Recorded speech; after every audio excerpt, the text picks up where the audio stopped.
अब क्या बताते हैं कि तुमने जो साधनाएं की हैं वो ऐसी हैं, सुनो, कि तुम खेलत कुल बनत जाना, ईश्वर पद का ना ही धना। जैसे चंदन सर्प लिपटाई, शीतल तन भयविष नहीं जाई। ऐसा योग कमाया पुता, क्या हुआ जो इंद्रिय धूता। अब कितना गजब का उदाहरण दे दिया कि तुम तो ऐसी साधना करते हो, जैसे भक्ति करी, तप किया, यो मान लिया तुमने कि सिद्धि आ गई, शांति मालिक, बहुत कुछ पा लिया और स्वर्ग तक भी पहुंच गए। स्वर्ग में कुछ दिन आनंद ले लिया।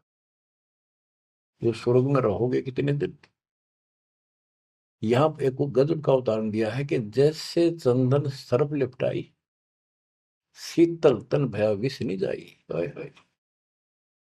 जैसे सर्प होते हैं, नाग, सांप, गर्मी के गर्मी जब ज्यादा होती है तो चंदन के पेड़ के लिपट जाते हैं, क्योंकि वो शीतलता देता है, ठंडा होता है चंदन। तो उससे उनको राहत मिलती है गर्मी से, और गर्मी उनके जहर के कारण जो उनके अंदर विष है।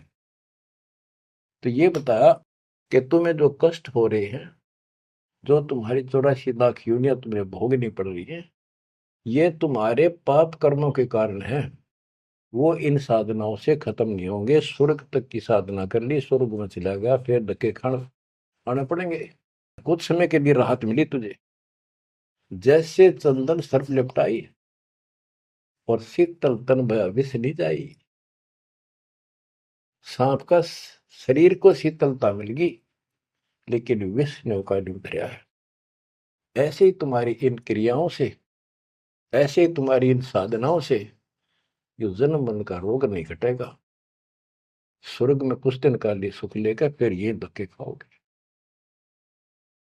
तो ऐसा योग कमाया पूता, ए बेटा। ओ बेटा ऐसे, यानी कह तो योगी बना बैठा था, कह कति नतमस्तक हो गया सुन के माता। ये ज्ञान तो कबीर परमात्मा ने दे रखा था। ज्ञान तो एक नंबर का राधा जनक बता रहे थे, भक्ति स्वर्ग तक की करें थे। हम हैं अब उसी में से हैं, ऐसे ही हम थे पहले। ईब जाकर परमात्मा ने सारे पत्ते खोले।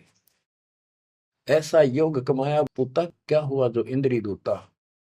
इन इंद्रियों को कंट्रोल कर लिया, ब्याह नहीं कराऊं, नो नहीं कराऊं, जंगल में जाऊंगा, क्या इससे मुक्ति होगी। अगर ऐसे मोक्ष प्राप्त हो तेरे की तरह ब्रह्मचारी, तो ये किन्नर, ये तो सारे पास पार हो जाते। भक्ति करनी पड़ेगी, चाहे किन्नर हो और चाहे वैसा हो।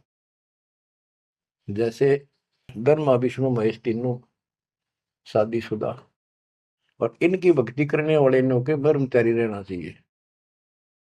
ब्रह्मचारी नहीं, सदाचारी रहना चाहिए। परमात्मा कहते हैं जैसे घर में रहो और अपना संसारिक कर्म करो, परमात्मा की भक्ति अवश्य करो, पूरा गुरु हो। फिर चाहे घर में रहो चाहे बाहर रहो। ये भी नहीं कि ब्याह करवा के मुक्ति होगी या बिना ब्याह के होगी, ऐसा कुछ नहीं। यानी नाम से मोक्ष होगा, और सच्चा नाम भक्ति करो, लेकिन पेट के लिए काम तो करना ही पड़ेगा। इसलिए काम भी करो। नाम उठत नाम बैठत नाम सोत जागबे, नाम खाते नाम पीते नाम से लागबे। तो सभी संतों ने यही मार्ग बताया, गीता यही बताती है। सूक्ष्म वेद आपको मैं सुना रहा हूं। अब क्या बताते हैं, गुरु बिन फिर मोक्ष नहीं होना। गुरु पूरा हो, राजा जनक से जितना मोक्ष होना था, स्वर्ग प्राप्ति हुई बस।